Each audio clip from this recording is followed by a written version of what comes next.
Hello, everybody. Tracy Mrs. JDog Flanagan with you here today. I'm the co-founder and senior vice president of JDog Brands.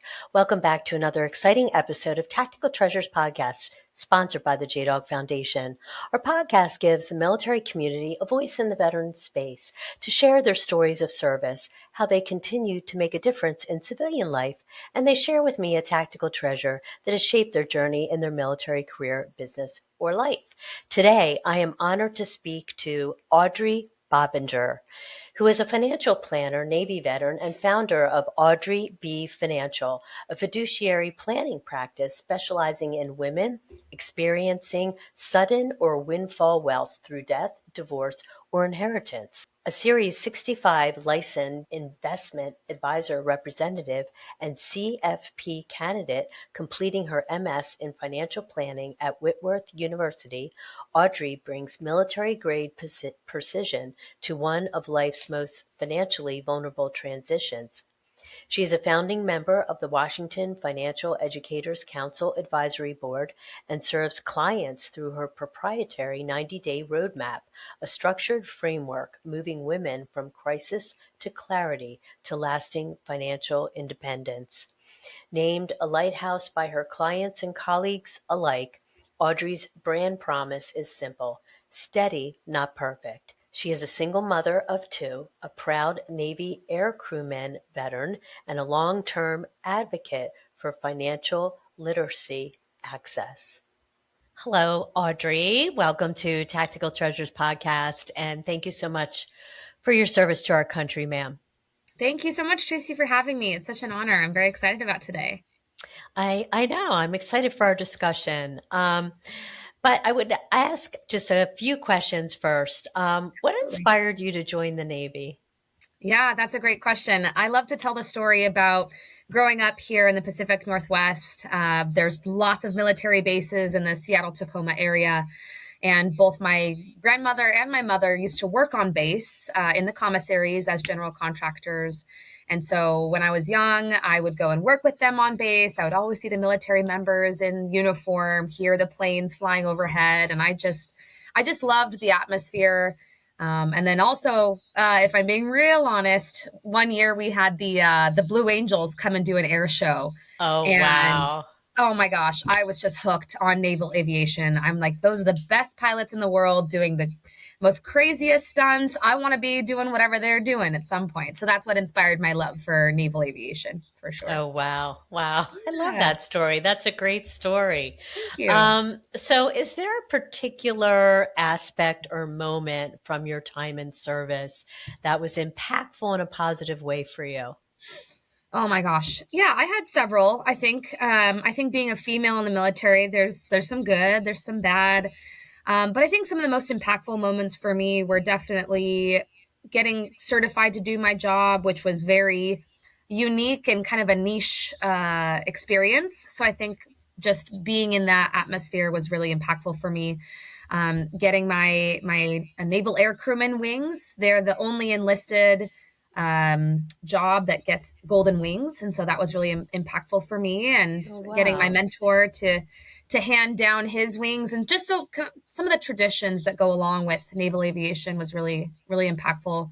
And then getting to work with just some other amazing service members on my crew, getting to trust them completely, flying missions, in enemy territory. I mean, you just can't find that experience anywhere else. So definitely Wow. some good and some bad. Yeah, that sounds amazing. Um, so you transition out Yep. and you discover this love of finance and Yeah. financial literacy. Right. I would love to hear about what that journey was like. Yeah, absolutely. Yeah, I mean, again, to be honest, I never thought I would ever be in finance. It was not something I was drawn to throughout my life or even in college. I will say though that my dad was a mortgage broker my entire life up until about 2008. So I was pretty familiar with the finance world and being an entrepreneur. Both my mom and dad and both sets of grandparents, I come from a very long line of entrepreneurs. But as far as finance specifically, I think my love and passion kind of came as I was transitioning off of active duty. because I joined not too long after going to college. I went to college for a year and a half before I joined the Navy. So I was still very young in my career. And as I was going through the transition assistance course, like into the civilian world, I just thought, wow, I feel so unprepared. I don't really know how to manage my money. I, have had a pretty steady paycheck. And so I started to explore getting into the financial services world through life insurance industry. And my dad actually had already joined the life insurance industry because we had made a hard pivot in 2008. Everything came tumbling down. Oh, I We lost remember our, that. yeah, I mean, we lost our livelihood. We lost our business. We lost our homes, cars. I mean, it was a mess. So, luckily my dad pivoted into, online marketing and a few other business related things. But he had found the life insurance industry as I was transitioning off of military, service, and he invited me to come to a conference. I didn't even know what the company did, to be honest. But I flew out to Raleigh, North Carolina. I attended the conference. I got to meet the owners of the company, which I thought was really unique. I got to meet their advisory board. And I just saw the culture in that world. And I was like, wow, I don't really know what these people do, but they seem really passionate about it.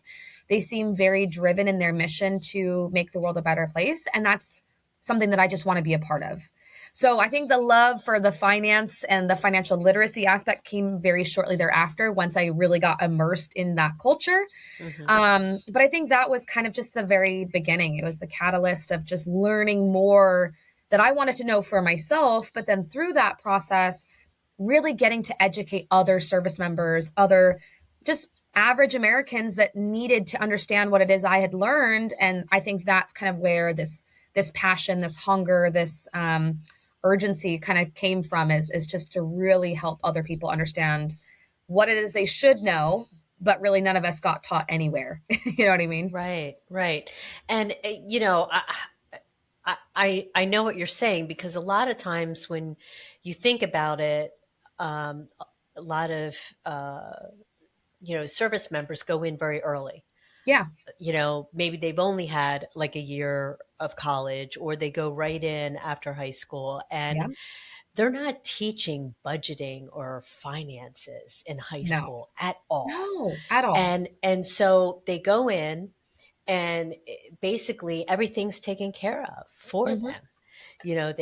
They just get a paycheck, Yeah. whatever needs to come out of it comes out of it, and Yep. whatever's left is they're spending or whatever.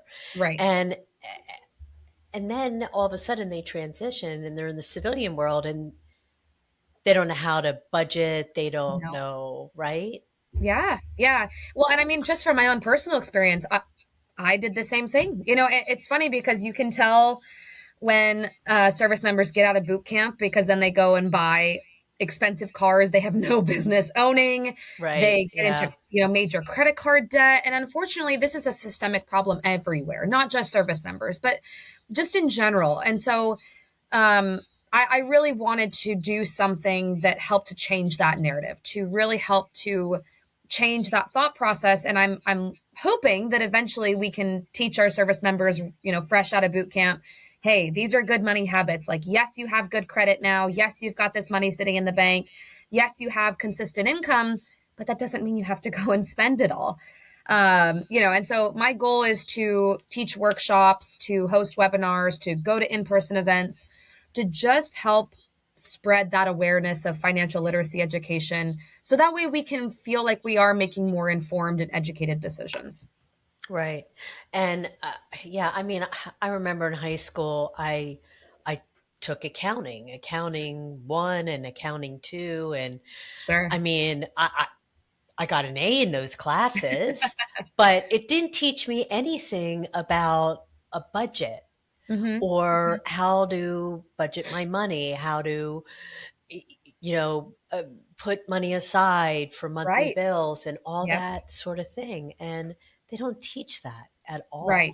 all. Right. Yeah. And you get out, and, you're clueless unless you have parents that, teach you budgeting and how to do that and everything. Yeah. Um, So I know that you do, kind of your demographic is, women and entrepreneurs and veterans. But women specifically, Yeah. how do you, what are you specifically looking for, to help women with as far as financial literacy? Yeah, that's a great question. So again, like I mentioned, the financial literacy education gap is massive across the board, like for any and all. Like we just mentioned, unfortunately there isn't a system in place yet to teach financial literacy in high school or in college for most states. Some states have adopted a mandate to teach financial literacy education. But even in those states, like I was working with Boise State University, which I graduated from with my undergrad. I was trying to implement a freshman course for those basic things like budgeting, credit, student loans, buying a house, just basic things you should know as a young adult. But the problem with even states that have those mandates, it makes it very difficult for teachers to actually implement that curriculum. And so, as far as women specifically, there is, not only a pay gap, but I think there's also Mhm. this knowledge gap that women are really fearful of. And I'm not exactly sure why we're fearful of this financial gap. I think maybe it's because we are wanting to stick to traditional family values, right? Like the man goes out and works, he takes care of the bills, he makes the money, the women run the household. But I find that even with the men doing those things, women, I think we just don't take enough ownership of what is going on financially in our household, Yeah. unfortunately. A lot of the women that I've talked to, whether they're service members or service spouses or, just wives in general, I ask them, okay, so if something happened to your spouse, like what would that look like for you? And unfortunately, there's like a lot of blank stares. They're like, I don't know. Like, I don't know how to log into to our bank. I don't know how to find our mortgage payment. I don't know, Ooh, where our life insurance is. And I'm like, oh my goodness, girl, let me help you. right. Because I don't know if it's just fear. I don't know if it's just that we want our men to be the providers and take care of those things, but really my messaging and my goal for all women is to take ownership, right? Whether you're single, whether you're married, you should be a financially independent person just on your own, and then bring that knowledge and that strength into relationships or into your family. Like for me, I'm the oldest of four children. I have a brother and two sisters. I'm the executor for both of my parents if something were to happen. But it does take a village. It does take a lot of community to understand how to take care of your family. But really, I just want women to feel more empowered to take responsibility for themselves and for their own financial education. And then they can bring their husbands along with them, if that makes sense. Right. Yeah. And you're right. I think, women don't traditionally, if they go right into marriage, Hmm. and they're not necessarily single and living on their own, Hmm. they, they may not necessarily worry about the finances, you Right. know. Yeah, you should know how to log into your bank. Right. Right. Right. Something, yeah. Yeah. Yeah, just simple things. And it doesn't take a whole lot of smarts, so to Hmm. speak, to be Sure. able to do this. It's, knowledge is power, right? It is. Well, and I think it just takes a little bit more initiative too, Hmm. right? And Yeah. unfortunately, most service members are male still, and most service members get married and have spouses. But unfortunately, in the world that we live in, military spouses are the ones that do most often receive windfall wealth. And I think that this is, out of the 700 plus different financial counselors that most bases have, they've got military counselors or financial counselors, to talk about how to plan for these things. It's still a very underserved, niche of the military, I think. Um, and most military spouses, God forbid, if and or when they lose a loved one, we do have that SGLI benefit, which is great, but it still is like okay, well, I have this benefit, but what do I do? Right? Like if there's not pre-planning done, yes, there are resources and there are, ombudsman and there's, Fleet and Family and there's the MWR and all these things, but it still takes that initiative to understand, okay, God, I just lost my spouse. And unfortunately, I talk about death and dying a lot in the life insurance industry, so it's Yeah, something I just well, become accustomed to. But it is a reality. Like, we're not going to get out of this alive, right? We have one precious life to live. So I am very much about, like, let's just normalize it. Let's plan ahead. Let's make sure we have all of our ducks in a row.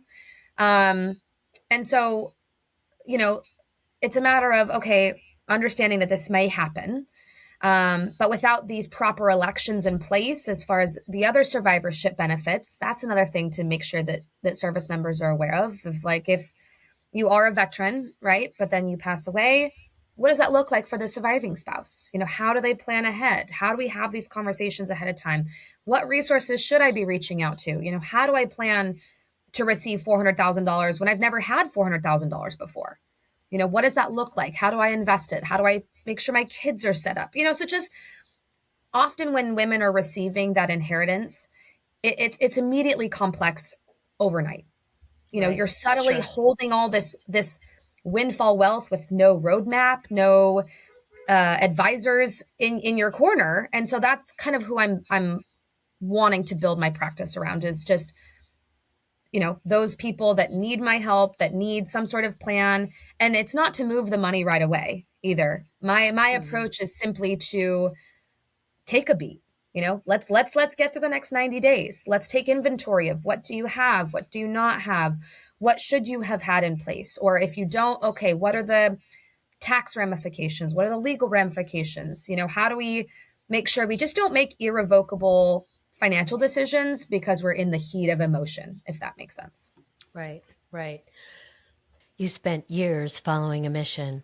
You understand discipline, grit, and the power of a team. But what happens when the uniform comes off? For the veteran and the military family, the desire to serve doesn't just disappear. At JDog, we don't just offer a job, we offer a new mission. We provide a proven path for you and your family to own a business that operates on the values you live by: respect, integrity, and trust. Join a national brotherhood of veterans and military families who are reclaiming their futures and leading their communities. Your next chapter isn't just about a career, it's about building a legacy. To learn more, go to jdog.com. Who is your client? Women, obviously. Right. Service members, Mhm. plain civilians that don't understand financial literacy and are maybe struggling and wanting Sure. to seek a roadmap. So Yeah. kind of everything, the whole thing. Sure. Yeah. So I kind of built these pillars of my practice, and again, who I'm addressing and who I'm most looking to help. I think one pillar is definitely women through whether they're service members, veterans. That's obviously a focus, or just any woman that receives windfall wealth. And windfall wealth can be something as simple as, again, a life insurance benefit. It can be an inheritance from family members passing away. It could be the lottery, just sudden and unexpected wealth, right? And maybe you've never had this much money before, and you don't have, like you said, a roadmap. You don't have Hmm. someone that understands the complexity of the financial world. And as a Series 65 investment advisor representative, I'm able to give advice on most things financial planning. Now, I'll give that caveat. I am not an expert in all things financial planning. Right. Yeah. However, I do have trusted resources and a network of people that I can refer to for, specific legal things or tax things or bookkeeping or what have you. But really just people that need kind of a guiding light. I like to use the analogy of a lighthouse. Is they're steady, they're strong, they're consistent, they don't crack under pressure, they're able to weather the storm. So anyone that's needing kind of that safe harbor and wanting kind of a guide, that's who I want to attract, is those people that just need a little bit of support. But then ultimately, my goal is to give you the tools that you need so that way you can carry on without me. I want you to feel like you are empowered and you're informed enough to, let's do some foundational setup, and then you carry on your own, right? So that's one aspect of it. I would say the other aspect would be female business owners. So women that are entrepreneurs. Let's just say now your spouse is out of the military, and or most women have a side hustle. Like I think the statistic now is like Yeah. 73% of Americans have a side hustle or they've started a business. And especially Mhm. for women that have to pick up and move all the time, Right. generally we're entrepreneurs, right? We've started a business, whether it's creating something or offering a service. We're flexible, we're mobile, right? So any business owners that also need some guidance on financial planning. I always like to say that entrepreneurs are great idea people, but they may not always be the best business people. So women that need some business consulting, they need some business financial planning, those kinds of things. And then lastly, my last pillar is that financial literacy education piece. I am blessed to have been selected to be the founding board member for Washington State for the National Financial Educators Council. Mm. They have a great mission, and I could go more into it, but that is kind of where my passion project lies, is helping and those that are underserved or undereducated, or just anyone that wants more education on all topics financial literacy.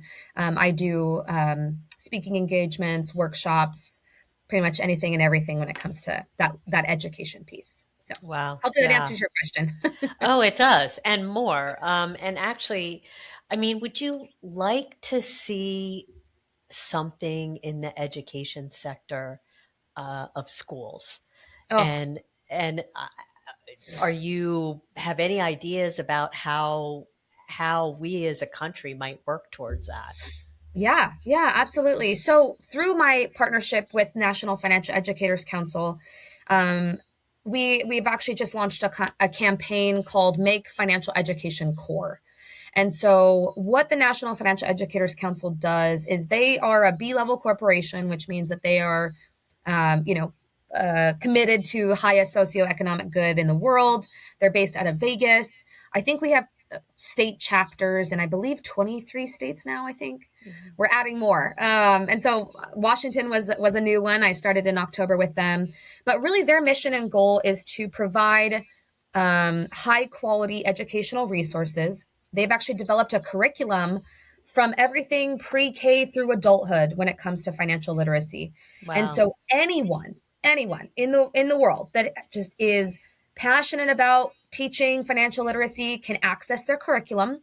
They can get certified as a certified financial education instructor, and then they can take those resources into their communities and then teach.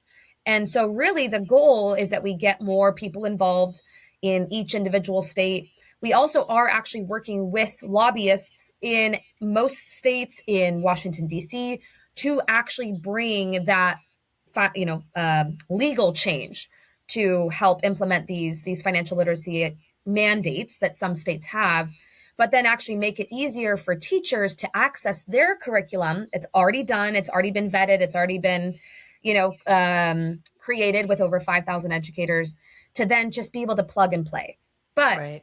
like you said, I think there's some problems with that. I personally think that it shouldn't be on the teachers to teach Mhm. that financial literacy education piece, because they may not even be certified. They may not actually have the knowledge to then go and teach it. So, in all reality, in a perfect world, if Audrey was running things, I would say that financial advisors or financial certified financial educators should be the ones that are actually teaching that curriculum in schools. So, Right. it's definitely going to be a long journey, but I am really grateful to have found a Mhm. good group of people that are just as passionate and that are actually trying to bring about that Yeah. systemic change. Yeah. Yeah, well, I love that you're working on that, but you're right. It's probably a very long journey, but I think it's Yeah. so needed Yeah. because I mean, I mean, I haven't been in school for ages, but I don't remember ever being, taught budgeting or anything like that, Right. and I mean, as a young adult, I mean, it was just kind of just kind of throw stuff at the wall and just try to figure it out myself, you Mhm. know? Mhm. I think it's great what you're doing here. So, do you have like I don't know, just maybe one or two little tips that you might share with us? Yeah, sure. Well, so I mean, there's so many things that I would say are foundational knowledge things that Hmm. most people should understand. And you bring up budgeting, and budgeting is absolutely a very important tool that most people don't have, right? I think more so it's understanding the psychology of money. I actually just did a workshop with Dress for Success Seattle. It's a national organization that helps women to gain more financial literacy, education, digital literacy, as well as career readiness. And so we talked a little bit about financial psychology and like our thought processes behind money. And there's so many good books out there that you could read up on it. I've read quite a few. I'm a huge reader. I'm a big learner myself. But one that I loved was The Secrets of a Millionaire Mind by T. Harv Eker. Highly recommend it because he talks a lot about understanding why we think about money the way that we do and where that thought process came from. Because a lot of us, I know for myself, we learned about money through our parents because of that lack of formal education, Hmm. and and our parents learned from their parents and their, so on and so it's kind of a systemic thought process that gets passed down through the generations. Right. And Hmm. so I think my biggest foundational tip is just understanding and taking a really hard look at where you're at in life and your decisions that have brought you up until this point and why it is that you are here, right? And I think going back and thinking about, well, what did my parents teach me about money? How did I spend money? How did I view money? What's my relationship with money? Because unfortunately, a lot of our decisions are rooted in emotion, and a lot of them are Hmm. rooted in, unfortunately, trauma, right? Yeah, true. you Yeah. know and I think at least for my millennials, right, like 2008 was the most traumatic financial time of our lives, right, Oh, at yeah. least Hmm. at least from a foundational standpoint. For the Hmm. boomers, it was the Great Depression, right, or like, Hmm. so it's like come back to a certain point or a big life event where it like fundamentally changed your thought process about money, and then kind of just do an inventory. And then from that point, understanding that there might be some gaps or there might be some false thought processes that don't actually serve you. I think that's the launching point to then get curious about budgeting, about investing, about saving, about credit cards, about being more conscious of our spending habits. Because I Hmm. think also, unfortunately, in this world of social media and instant gratification and I have to have it now and keeping up with the Joneses and just kind of all those things that doesn't actually serve you in the long run. And I think, at least I can only speak to my generation, millennials, right? Like we were sold this dream of go to school, go to college, get a good job, make a good paycheck, have a good salary, get married, have the white picket fence, but yet all those things we were told hasn't really manifested the way we thought it would. And Hmm. we're still struggling financially. I think a lot of that has kind of come into view. And I think we are being way more conscious about where's our money going? Like, how are we spending our money? Who are we spending our money with? So I know I'm kind of being long winded in this, but I think the biggest tip I have, at least foundationally, is just to be more conscious of your habits, and it doesn't take Hmm. a whole lot to shift that. I mean, maybe this podcast will help you shift that mindset a little bit or just Sure. make you more curious about, yeah, I've been putting this off for a little while. Audree's calling me out. I need to sit down. I Oh, need to sit down and look at my bank statements, or I need to sit down and actually look at, where is my money going? Why do I not have a budget? What should be in my budget? What are my actual goals for saving? What do I want my retirement to look like? What kind of life do I want to build for myself? Because money, it's just a tool, you right. know? Sure. It's something that buys opportunity. It can't buy you happiness. And I know that that's really controversial, but Right. I would say that No. that's just the beginning. Yeah, I know. I understand completely. Money doesn't buy you happiness. It really No. doesn't. But I think that's a really great tip. Just trying to, understand. your spending habits. I think because you are right. I mean, and and there's Amazon, okay, and there's Mhm. DoorDash, and there's Yeah. Grubhub, and you know, it's like snap the fingers, and Yeah. you can get same day delivery with Yeah. Amazon. I mean, It's crazy. so you're right.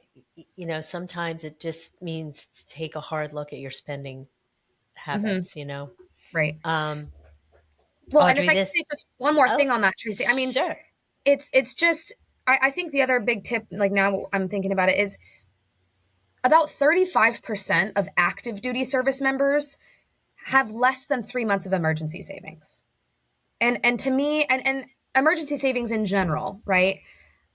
If something were to happen, like for me, unfortunately, I have to get a new transmission in my car, right? Like that's an emergency. That's not something that was planned. Or you have to buy new tires or something happens. Just even having that emergency savings is crucial because if you don't, that's when people turn to credit cards, Hmm. high interest credit cards, and then they get into trouble. Then they accumulate more debt. Then it's harder to pay that debt off. So just understanding the importance of even having some basic emergency savings and where to put that emergency savings shouldn't be sitting in your bank account. At the very least, it should be in a high yield savings account, actually earning you interest as you're keeping it there. So Right. just little things like that, I think are foundational to really, like you said, kind of take a look at and get Yeah. real with yourself. Right. Right. Great advice. Great advice. But I do have to ask you another crucial question. Sure. This is tactical treasures, Audrey. Yes, it So is. we've come to the time where I need to ask you, what is your tactical treasure? What would you like to share with us today? What has helped you in your journey in life? Yeah, that's a great question. I mean, there are so many things I could say. For me, when I think tactical, I think strategic, I think planned, I think coordinated, and I think overall in my lifetime, there have been so many tactical changes to my mindset that I've had to make, and in my physical location, in my mental location. So I really think that I wouldn't be where I am today, one, without an amazing support network, without some amazing mentors. Um, but I think overall, even just kind of reflecting back on the conversation we've had thus far, I think really the biggest thing is just I've been very curious. I've been hungry for information. I've sought out people that are where I want to be and I've just asked them a million questions. I've also tried to better myself so that way I can be that go-to resource for my clients and for my just inner circle of people around me. So that way I can help to be that change that I want to see in the world, right? Like that famous quote. Mm, Um, and I think it really comes down to we are all responsible for where we are in life today based on the decisions we made up until this point. Now, from this point, you do have the choice to move in a different direction. I think a lot of people think that they're stuck in life because of their circumstances. But if you look anywhere in history, there are people that have come from way worse circumstances than probably where you're sitting right now. And they've made incredible change in their lives. And they've also made an impact helping others along the way.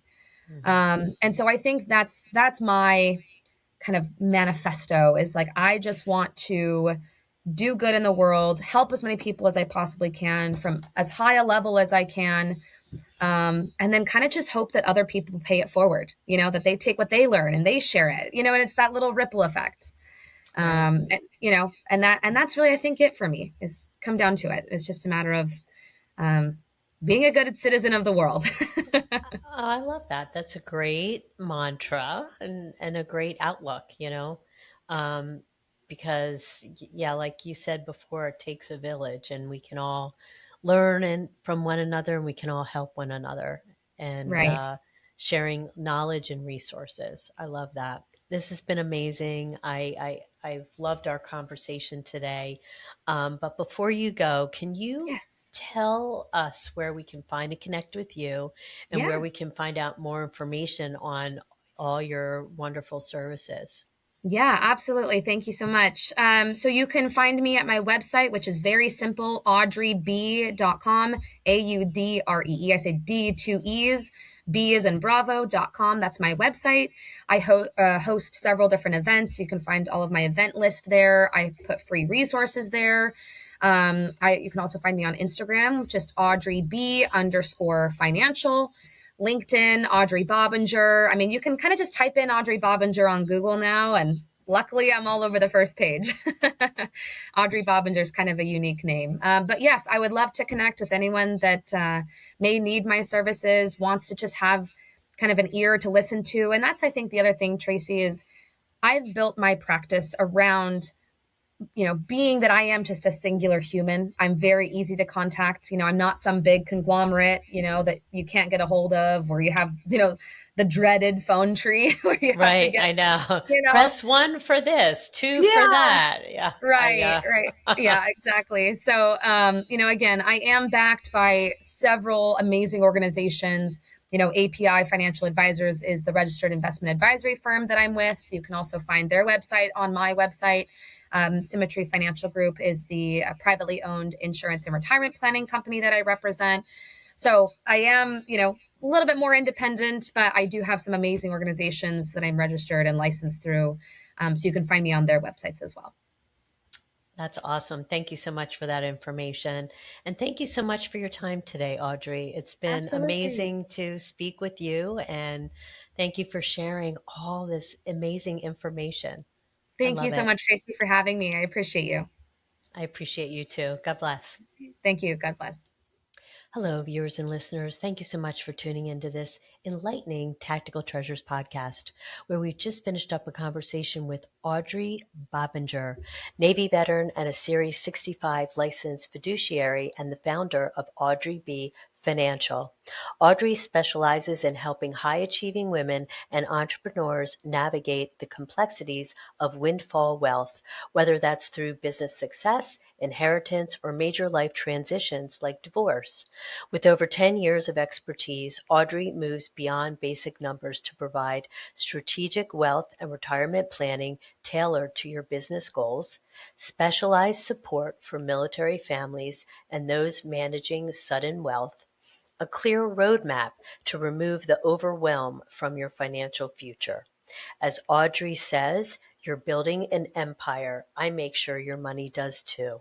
To learn more about her holistic financial planning or to book a confidential consultation, visit Audree B. Financial today at audreeb.com. And Audree is spelled Audree.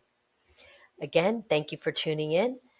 Don't forget, you can find Tactical Treasures Podcast on all your favorite podcast platforms, on our website, tacticaltreasurespodcast.com, as well as our dedicated YouTube channel.